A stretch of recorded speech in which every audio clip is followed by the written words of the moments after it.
Bien. André, merci pour cette patience.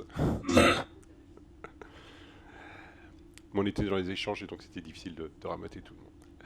Euh, donc je voudrais remercier André André Tricot pour son intervention. C'est quelqu'un que j'ai croisé plusieurs fois sur le sujet, que j'ai toujours trouvé très intéressant, que je pensais que son éclairage pouvait être intéressant pour Initial. André, je te passe la parole. Merci à vous de m'accueillir. J'aurais beaucoup aimé être avec vous en présentiel, mais comme vous le savez peut-être, dans les UFM, c'est chaud en ce moment. On a beaucoup de choses à faire et donc j'ai malheureusement dû annuler ma venue à Strasbourg alors qu'elle était prévue au départ. Donc la présentation de mon exposé est d'essayer de faire un état des connaissances sur les, les plus-values des technologies de l'information et de la communication dans le domaine de l'enseignement, en essayant de distinguer les plus-values du côté de la motivation, des méthodes et des apprentissages eux-mêmes chez les étudiants. Je vais vous présenter un plan en 5 parties, essayer de faire tenir ce plan-là en à peu près 30 minutes pour que nous ayons le temps ensuite, pendant un quart d'heure, de discuter et d'échanger. Donc les deux premières parties vont parler des plus-values, donc selon le changement de support, le type d'application. Puis je ferai une synthèse de ces plus-values et enfin je proposerai quelques pistes qui me semblent intéressantes pour les personnes qui sont impliquées dans le développement de nouveaux outils. Alors les plus-values induites par le changement de support me semblent avoir été définies il y a quand même pas mal de temps dans le bouquin qui reste toujours pour moi le bouquin de référence dans le domaine, qui est le livre d'Éric Briard paru en 1997 et qui proposait en quelque sorte de distinguer, quand on parle des TIS et de leur plus-value, de distinguer les technologies éducatives, l'enjeu d'adaptation au monde et l'acquisition de nouvelles compétences, euh, les applications qui sont développées spécifiquement pour améliorer les apprentissages, les processus d'apprentissage, qualitativement ou quantitativement, euh, tout ce qui concerne les nouvelles façons de travailler, c'est-à-dire les technologies qui rentrent dans les contextes d'enseignement en n'ayant pas un rôle direct sur les apprentissages au départ, mais qui, modifiant les façons de travailler, impactent sur les apprentissages et l'enseignement. On peut donner l'exemple classique de l'arrivée du stylo bille ou l'arrivée de la photocopieuse qui, alors que ces deux technologies n'ont absolument rien à voir ni avec l'acte d'apprendre ni avec l'acte d'enseigner, vont modifier de façon assez importante un certain nombre de pratiques d'enseignement et de pratiques d'apprentissage. Et enfin, Éric Bruyard proposait de distinguer ces quatre grands types d'innovation technologique des effets de mode, c'est-à-dire des technologies qui, quand elles arrivent dans les situations d'enseignement, provoquent un enthousiasme du fait de leur nouveauté, alors qu'elles ne sont pas forcément portées par une réflexion pédagogique ou didactique très profonde et, comme tous les effets de mode, elles ne durent que quelques années. L'idée d'Éric, quand il a proposé ça, me semble-t-il, si j'ai bien compris, c'était de dire attention, quand on essaye d'évaluer une plus-value, il faut bien savoir de quoi on parle et en gros quelles sont les prétentions, où se positionne la technologie qu'on évalue, dont on évalue la plus-value. Et je trouve que sa catégorisation, ces 5 catégories, reste extrêmement pertinente et pour évaluer aujourd'hui. Autrement dit, si aujourd'hui on a quelque chose qui est de l'ordre de l'effet de mode, qui est l'ordre d'une façon de travailler ou d'une adaptation au monde, ne nous attendons pas, par exemple, à une amélioration du processus d'apprentissage pour lui-même. Je ne sais pas, si on est du côté de l'effet de mode, attendons-nous plutôt à un effet sur la motivation qu'à un effet sur les apprentissages, pour donner quelques exemples. Maintenant, si je regarde de façon, en faisant un zoom sur une chose dont on parle beaucoup, qui est le multimédia en éducation, qui est sans doute un des domaines dans lequel il y a le plus de publications depuis une dizaine d'années. On voit que les publications dans le domaine, les publications qui se réclament du multimédia en éducation, sont des publications qui utilisent le mot multimédia dans des sens extrêmement différents. Vous avez des publications sur le multimédia en éducation qui essayent de rendre compte de l'effet de la multiplication des canaux sensoriels sur l'apprentissage auditif, visuel, etc. D'autres publications qui s'intéressent à la multiplication des codes, iconiques, linguistiques, au format de documents, la vidéo, l'image, la simulation, au format multisource, tels que les documents qu'on trouve sur le web, ou enfin aux nouvelles modalités d'interaction avec les ordinateurs, les environnements d'information et les connaissances. Et donc, c'est extrêmement difficile dans cette littérature, par exemple, de faire un état des lieux sur les plus-values du multimédia pour l'apprentissage, si on prend le multimédia comme quelque chose d'aussi générique. Et aujourd'hui, quand on regarde ça, il faut regarder spécifiquement, par exemple, sur l'effet de la multiplication des canaux sensoriels sur l'apprentissage, et bien distinguer cet effet-là de l'effet obtenu sur la multiplication des codes ou la multiplication des formats. Ce que je veux dire par là, c'est que la littérature sur les plus-values telle qu'elle est publiée, elle nécessite un retraitement et une organisation, sans quoi on a énormément de mal à faire des synthèses sur les plus-values des TICE dans l'enseignement. Ces précautions prises, ces préalables importants posés, il me semble que aujourd'hui, la façon dont se pose la question est de regarder les TICE beaucoup plus comme des ressources pour des situations d'enseignement. Si c'est des ressources pour des situations d'enseignement, ça veut dire qu'elles s'adressent essentiellement à des situations d'apprentissage explicites où les étudiants sont conscients d'apprendre quelque chose et ont une activité d'apprentissage délibérée, et que dans ces situations, il y a non seulement des étudiants, mais il y a aussi des enseignants, il y a aussi des contenus de connaissances. Et dans ces situations-là, le genre de question qu'on se pose, c'est de savoir si tel nouveau support, telle nouvelle technologie est plus efficace qu'une autre qui est plus ancienne, telle façon de représenter un contenu est plus efficace qu'une autre plus ancienne. On se pose aussi la question de la compatibilité de tel support, de telle technologie avec des pratiques d'enseignants et d'étudiants. Et on aussi essaye de se poser la question de savoir si ces nouvelles technologies ne posent pas plus de problèmes qu'elles n'en résolvent. Voilà, il me semble, à l'heure actuelle, comment on se pose, enfin à l'heure actuelle, depuis quelques années, on se pose la question des plus-values des TICE. Si maintenant on regarde les plus-values selon le type d'application, il me semble qu'il y a un cadre qui a été proposé par Erika De Vries en 2001, qui est un cadre qui, moyennant quelques adaptations, donc depuis 12 ans qu'il a été publié, me semble être un cadre toujours extrêmement intéressant.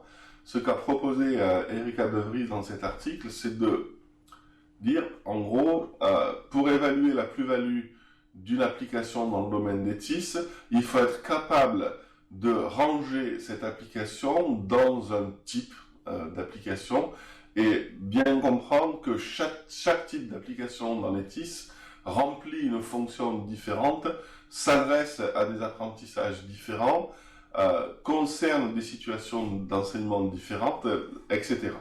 Et donc elle propose, pour analyser ce que sont les technologies de l'information et de la communication pour l'enseignement, de non seulement regarder ces catégories et en gros s'imposer de ne jamais généraliser un résultat obtenu dans une catégorie à un résultat obtenu dans une autre catégorie, et elle propose d'analyser chacune de ces catégories et des applications qui appartiennent à ces catégories en décrivant la fonction pédagogique ou les fonctions pédagogiques que ces catégories, que chaque catégorie remplit, le type de tâches que les étudiants sont censés réaliser.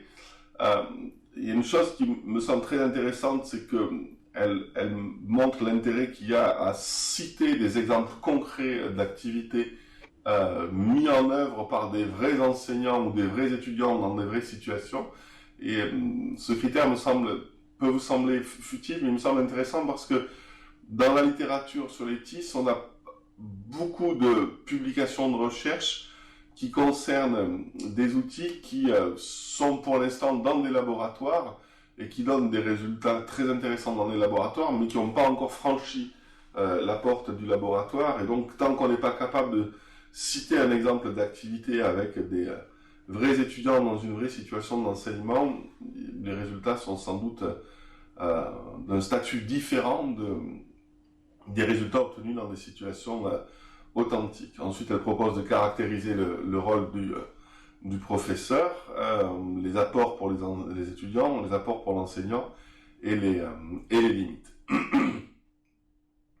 Donc cette grille d'analyse permet pour chaque type d'application, ici le premier exemple c'est celui des applications ludo-éducatives ou de ce qu'on appelle aujourd'hui le serious game, de dire voilà la fonction pédagogique principale que semble remplir ce type d'application, mais c'est du côté de la captation de l'attention et de la motivation de l'apprenant. Le type de tâche qui est proposé, c'est jouer, ou aujourd'hui sans doute qu'on irait jouer et simuler.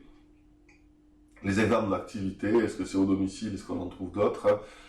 Quel est le rôle de l'enseignant? C'est souvent difficile à trouver dans les publications qui portent sur ce sujet-là.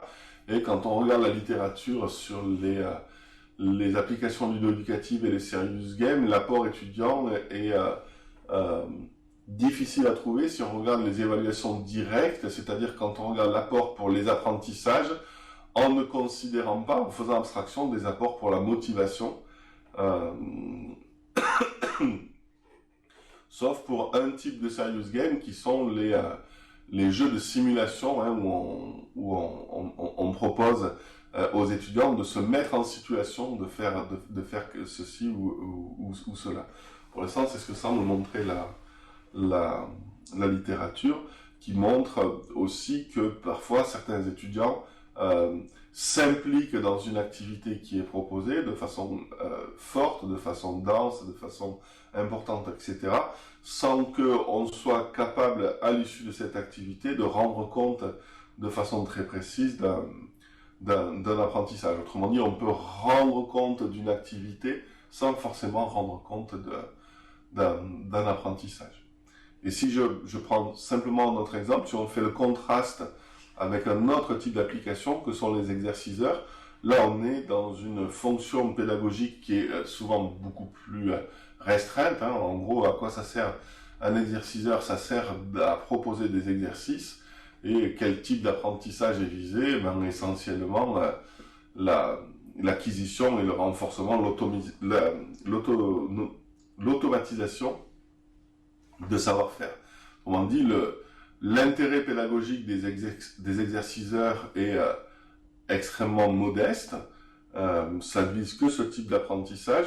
Les exerciceurs, en revanche, si on regarde leur plus-value par rapport à d'autres formes d'exercices, par exemple des exercices papier-crayon, on voit des résultats qui sont souvent intéressants.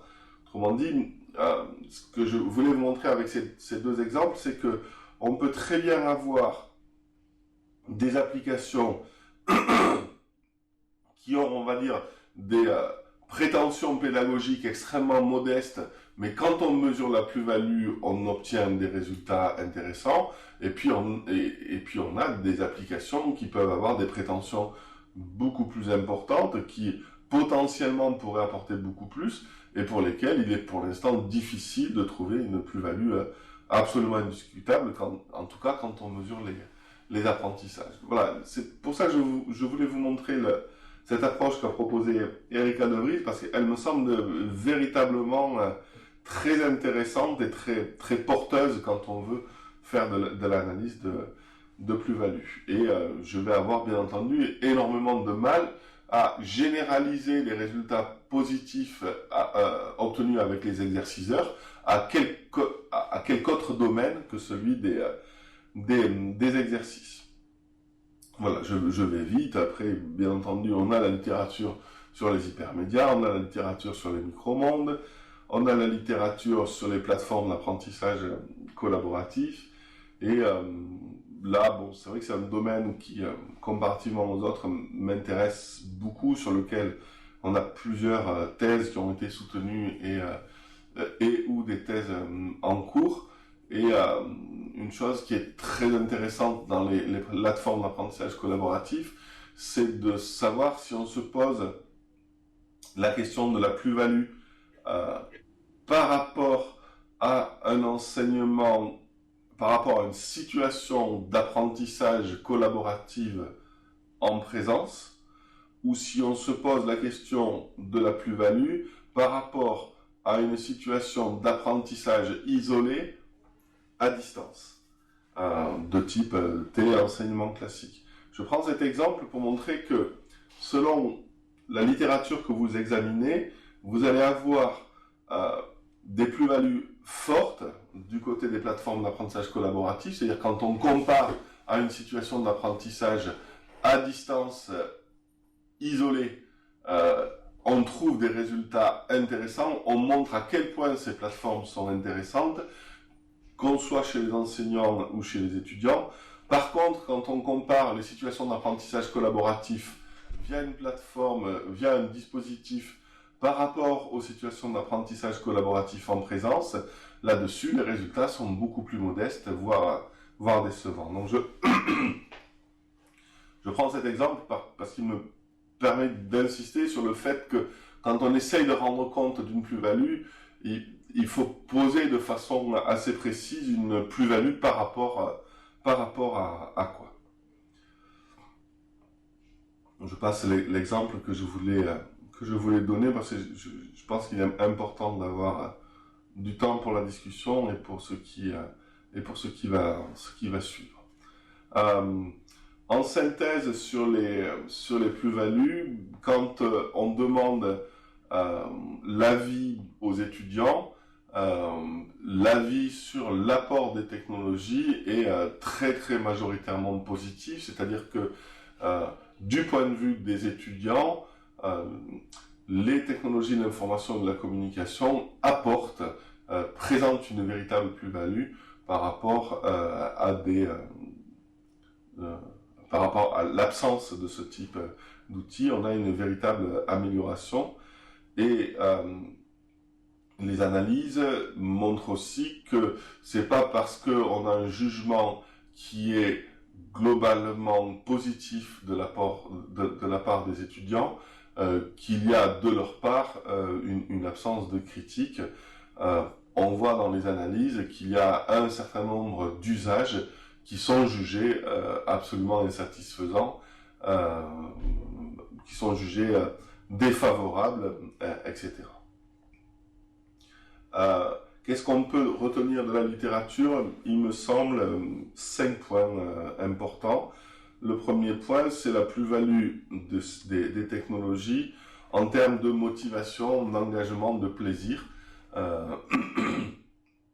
Même si on peut suspecter que certaines de ces plus-values sont liées à des effets de mode, je crois qu'on a là-dessus des résultats qui sont généraux et véritablement convergents. Une deuxième plus-value, elle est dans le domaine de la richesse et de la complexité de ce qu'on peut faire avec ces technologies par rapport à des situations plus contraintes, plus restreintes antérieures, en même temps que les résultats dans ce domaine montrent assez clairement que la plus-value en termes de richesse et de complexité peut aisément se transformer en difficultés supplémentaires pour les apprenants. Troisième domaine dans lequel il y a des plus-values assez claires, c'est la possibilité d'interactivité et de personnalisation des contenus et des parcours d'apprentissage. C'est aussi, et c'est la quatrième plus-value, la possibilité d'aborder des contenus de connaissances, des contenus de savoir qui étaient beaucoup plus difficiles à aborder auparavant. Et enfin, je crois qu'il y a une évolution assez intéressante grâce au TIS et à beaucoup d'autres choses qui sont en train de se passer sur une évolution sur le statut des connaissances. D'autres plus-values sont identifiées dans le domaine de l'évaluation, avec la possibilité de traçage, la possibilité d'augmenter le nombre d'évaluations, et quand on connaît l'effet de l'augmentation du nombre d'évaluations sur la qualité de l'apprentissage, c'est vraiment un aspect à ne pas négliger. Les plus-values dans le domaine de l'auto-évaluation. Et un résultat que je voulais vous signaler, j'ai trouvé une publication, même pas 50, qui montre l'intérêt de l'utilisation des télévoteurs, hein, des petites télécommandes là, en amphi. Je vous signale ça parce que c'est pour moi totalement contre-intuitif. J'avais une opinion favorable, une opinion personnelle très défavorable pour les télévoteurs. Pour moi, c'était vraiment un gadget. Et là, j'ai trouvé une publication qui affirmait et qui montrait avec quelques résultats, me semble-t-il, l'exact opposé de ce qui était mon opinion personnelle. Donc, je voulais le signaler. Où est-ce qu'on voit des plus-values? On voit des plus-values de façon assez évidente sur les apports de la multimodalité et de la simulation dans le domaine de la compréhension, des apports de l'interactivité à l'individualisation. C'est ce que j'ai dit tout à l'heure, mais quand on regarde de façon attentive, la littérature, c'est une individualisation soft, limitée. J'ai l'impression qu'on peut dire de la littérature sur l'individualisation qu'elle donne des résultats quand elle concerne de l'individualisation peu prétentieuse, hein, qui traite assez peu de variables. Bien entendu, l'intérêt de ces nouveaux supports pour tout ce qui est pédagogique, des tours, etc., la possibilité de faire autre chose que ce qu'on fait habituellement, et puis bien entendu tout ce qui est le domaine de la facilitation des apprentissages pour les personnes qui ont des handicaps divers. Je passe la diapo suivante pour aller sur ma synthèse. Il me semble intéressant, quand on regarde cette littérature, de noter qu'on a des résultats assez différents selon qu'on s'intéresse aux apprentissages initiaux ou aux apprentissages avancés, voire très avancés. Par exemple, en apprentissage initial, quand quelqu'un découvre une connaissance, quand quelque chose est véritablement nouveau pour lui, on a dans la littérature sur la plus-value des TIS des choses qui montrent que c'est plutôt des supports qui sont très bien hiérarchisés, dans lequel il y a un fort guidage, où il y a la possibilité d'utiliser des codes de représentation qui peuvent être redondants quand on utilise la multimodalité, quand on n'utilise pas la simulation et tout ce qui est l'animation, mais au contraire le pas à pas ou la suite d'états. Hein, donc on dit quand on n'utilise pas la représentation continue de phénomènes dynamiques, mais une représentation par succession d'états fixes, qu'on obtienne des résultats intéressants.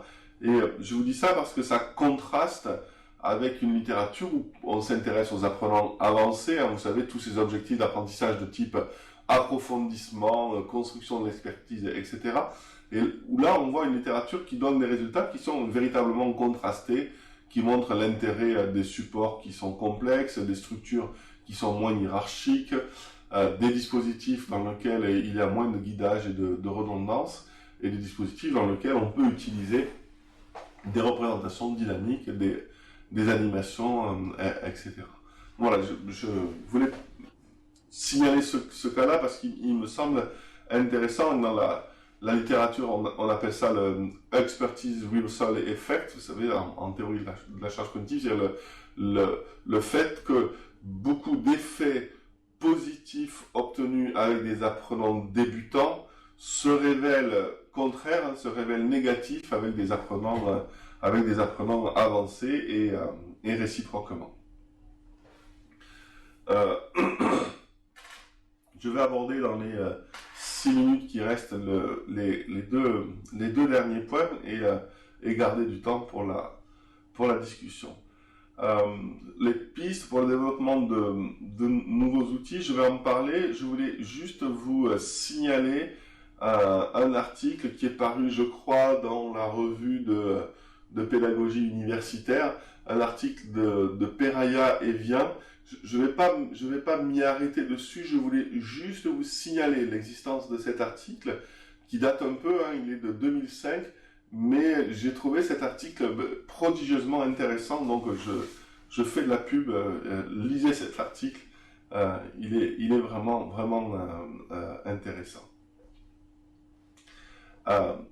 Ce sur quoi je voudrais m'arrêter, c'est la chose suivante, c'est que quand on est impliqué dans le développement d'un outil, quand on est impliqué dans la conception d'outils, il me semble que l'outil qu'on développe doit présenter des plus-values sur 3 registres, et c'est ce que je vais essayer de développer maintenant.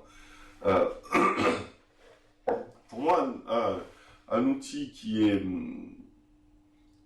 qui peut fonctionner, qui peut véritablement apporter quelque chose aux étudiants, c'est un outil dont on peut montrer l'utilité. C'est-à-dire, est-ce que cet outil peut permettre aux étudiants d'apprendre ce qu'ils sont censés apprendre grâce à cet outil? Est-ce que cet outil améliore l'apprentissage par rapport à un autre outil existant, par exemple?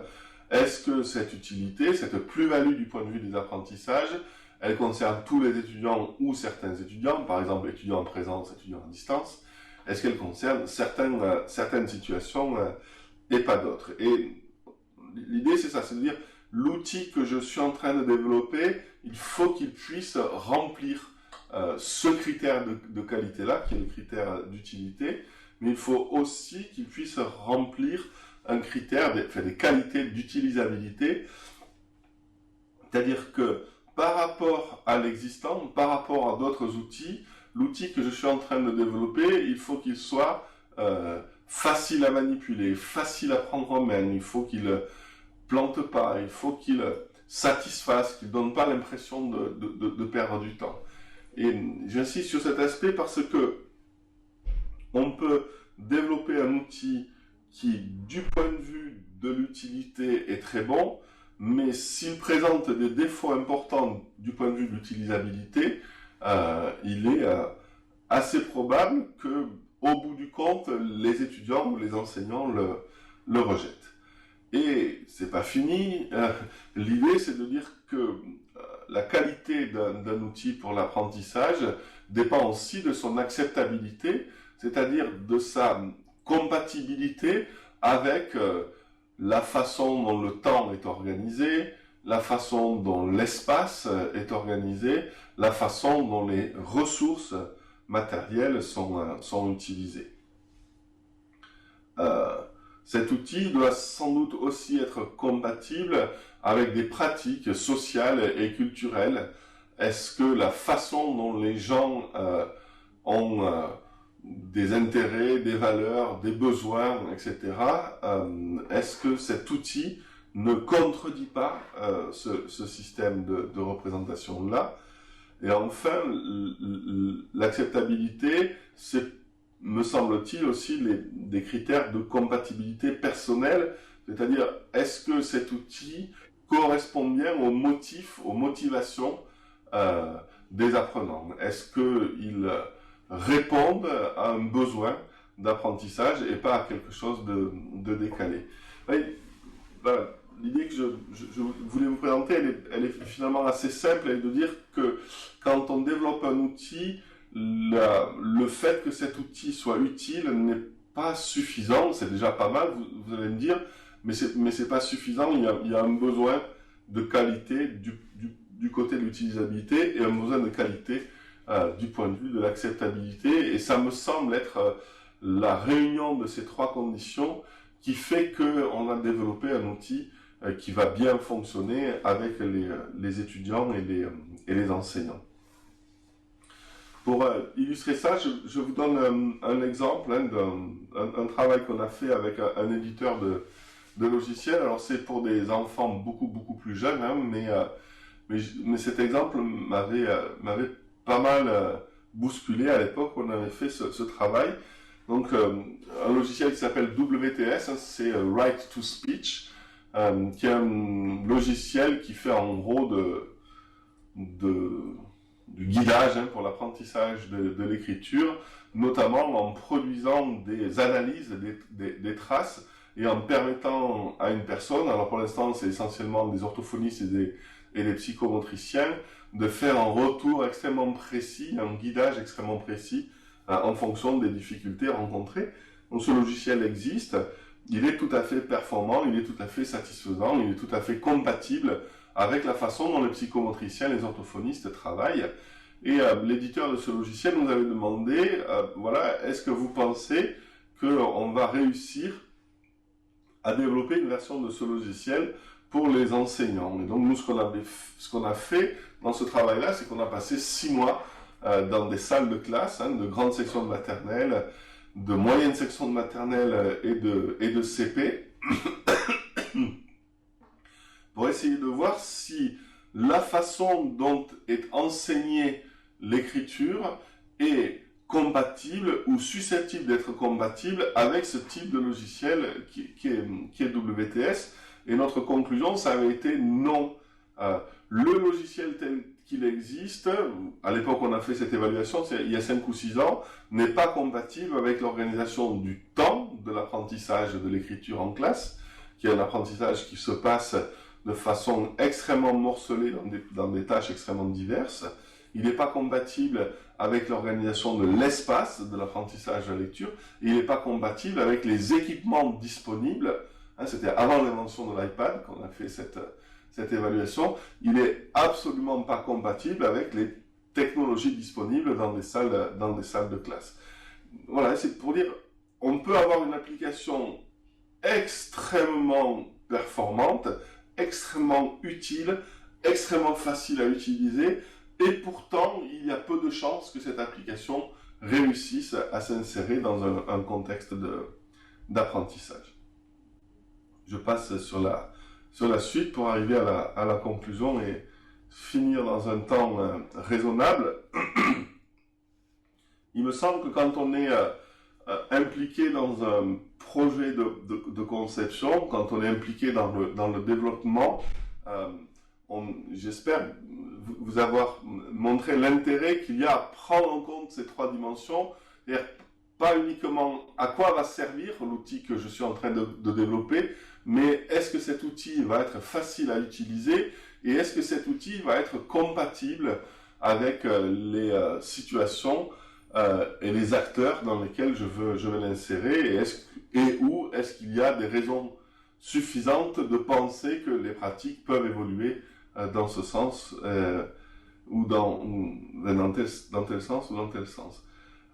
Une fois qu'on a dit ça, après les TIS deviennent, me semble-t-il, des outils absolument formidables à partir du moment où on les considère en aval du processus de conception, c'est-à-dire quand ils viennent au service de la conception d'une situation d'enseignement, et non pas quand ils prétendent être la situation d'enseignement elle-même. Voilà.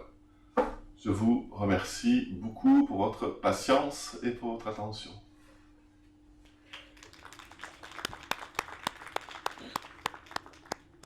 Donc André, il faudrait que tu frappes dans tes mains pour que les gens qui sont en visio entendent l'applaudissement que tu viens d'avoir. Merci. Donc, je te rappelle la petite consigne technique, il faudrait que tu reformules les questions, puisque du coup, les gens qui sont à distance ne les entendront pas par rapport à la salle. Des questions?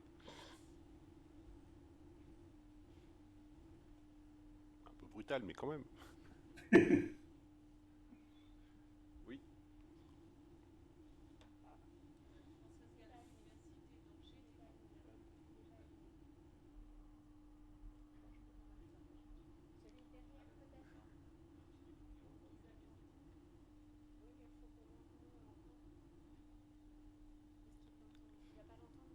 Françoise, déplace-toi ici.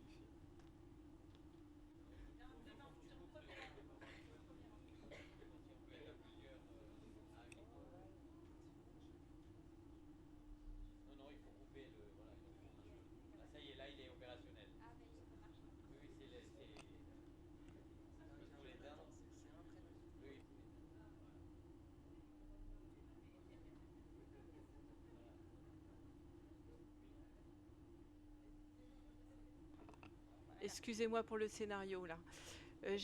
D'abord, je voulais vous remercier pour cette présentation qui est très intéressante et vous poser une petite question sur les domaines disciplinaires. Vous n'avez jamais fait allusion, sauf si je l'ai loupé, à des disciplines différentes. Est-ce que les règles que vous avez, les observations que vous avez faites sont valables, quel que soit le type de discipline? Non, après, enfin, bien entendu, l'espèce de bilan extrêmement superficiel, le grand survol que j'ai fait ne tient pas compte des disciplines, hein, c'est ça la question que vous posez. Et bien entendu, on pourrait faire exactement le même bilan en le spécifiant à telle ou telle discipline. Et si je prends l'exemple bien connu de la géométrie, si on faisait un bilan de l'apport des TICE à l'enseignement et à l'apprentissage de la géométrie, on aurait un bilan beaucoup plus contrasté et sans doute beaucoup plus net que celui que j'ai présenté. Et on pourrait de la même manière faire un bilan sur l'enseignement de telle branche de la physique. Donc, voilà, bien entendu. Alors moi, c'est vrai que je suis psychologue, je travaille dans un laboratoire de psychologie et pas de didactique de telle discipline. C'est la raison pour laquelle, dans les collaborations qu'on a, nous, on collabore avec toutes les disciplines et tout un tas d'apprentissage professionnel. Donc, on a décidé délibérément de ne pas se spécialiser. Mais évidemment, vous avez raison, on obtiendrait un bilan beaucoup plus précis si on s'intéressait à telle ou telle discipline particulière. Merci. Une autre question? Oui, l'acceptabilité de l'outil, évidemment, c'est un énorme problème parce que beaucoup de gens ont du mal à comprendre. Ma question, c'est comment évaluer l'acceptabilité? Ça dépend du public. Ouais. Alors, donc la question porte sur l'évaluation de l'acceptabilité. Moi, je crois qu'on peut quand même avancer dans ce domaine. Et nous, on est impliqués dans plusieurs projets où c'est ça la question qu'on se pose. Il me semble que l'acceptabilité, il y a des dimensions qui sont à peu près incontournables. Il y a l'acceptabilité temporelle, la gestion du temps, les contraintes temporelles de l'utilisation de l'outil sont-elles compatibles avec les contraintes temporelles des apprenants et des enseignants? Il y a une compatibilité spatiale, il y a une compatibilité organisationnelle. Ça me semble trois critères absolument incontournables et beaucoup d'évaluations dans lesquelles on était impliqué. Il n'y a pas besoin d'aller beaucoup plus loin que ces trois critères pour détecter des problèmes majeurs d'acceptabilité. Dans le secteur industriel, par exemple, pas mal d'outils d'auto-formation ou de formation à distance ont été développés et se sont révélés être des échecs juste parce qu'on n'a pas vérifié l'acceptabilité organisationnelle ou l'acceptabilité spatiale. Après, si on veut sophistiquer un petit peu ça, je crois qu'on peut aller très vite vers un autre facteur qui est celui de la motivation. Autrement dit, pourquoi les étudiants qui sont inscrits dans cette filière sont inscrits dans cette filière, pourquoi ils apprennent ceci ou cela, quel est le type de projet, etc. qu'ils ont, quelles sont les motivations des enseignants bien sûr, et est-ce que l'outil qu'on développe est compatible avec les motivations. Autrement dit, le type de but poursuivi par l'outil et le type de but poursuivi par les étudiants et les enseignants sont-ils compatibles? Et enfin, il y a une dernière dimension à laquelle nous prêtons de plus en plus d'attention, c'est la compatibilité culturelle, puisque nous, on est de plus en plus impliqués dans des projets internationaux, et où on voit que développer un outil qui est conçu avec des normes et des façons de penser très Europe occidentale, etc., quand on veut que cet outil soit aussi utilisé en Asie, en Australie, aux États-Unis ou que sais-je, on a des problèmes d'acceptabilité de type culturel qui peuvent se révéler importants. Pour donner un simple exemple, quand dans un scénario on met de l'évaluation, il s'agit, mettons, on base un scénario pédagogique sur l'idée que on fait prendre conscience à l'étudiant de ses lacunes, on lui montre ses lacunes et à partir de l'analyse des lacunes, c'est-à-dire du point de départ, l'évaluation diagnostique, on construit un scénario. Cette idée de partir sur les lacunes des étudiants peut être très bien acceptée à tel endroit et extrêmement difficile à accepter dans une autre culture.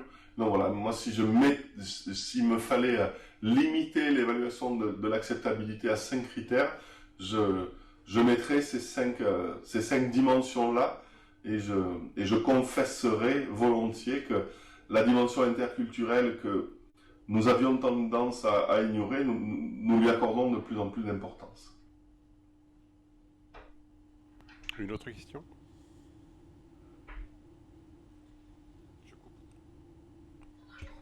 Bonjour. Bonjour. L'abbé Divonique, je travaille en tant que chargé de TIS pour un nouvel institut.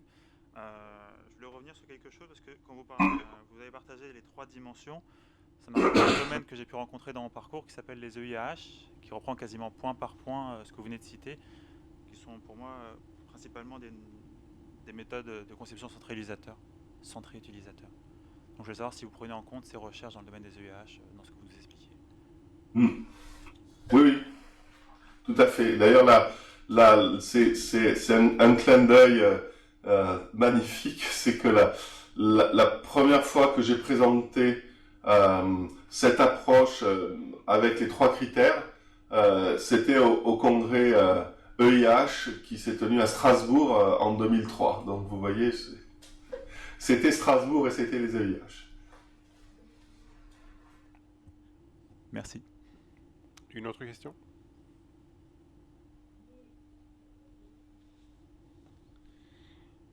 Bien. Comme on a un petit temps de retard, du coup, je ne vais pas solliciter plus les questions.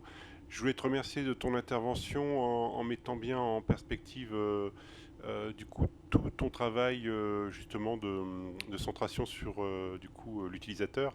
Est-ce que c'est le bon outil pour le bon apprenant dans le bon contexte? Enfin, je résume peut-être un peu grossièrement, mais quand même. C'est ça, c'est exactement ça. Et ça, pour nous, c'est quelque chose d'important. C'est-à-dire que, et c'est pas quelque chose de facile parce qu'on est toujours un peu militant de la cause, donc on a toujours envie de faire plus, etc. Et quelquefois, on s'éloigne de la vision de l'utilisateur final, et c'est dommage, mais voilà, ça fait partie du jeu.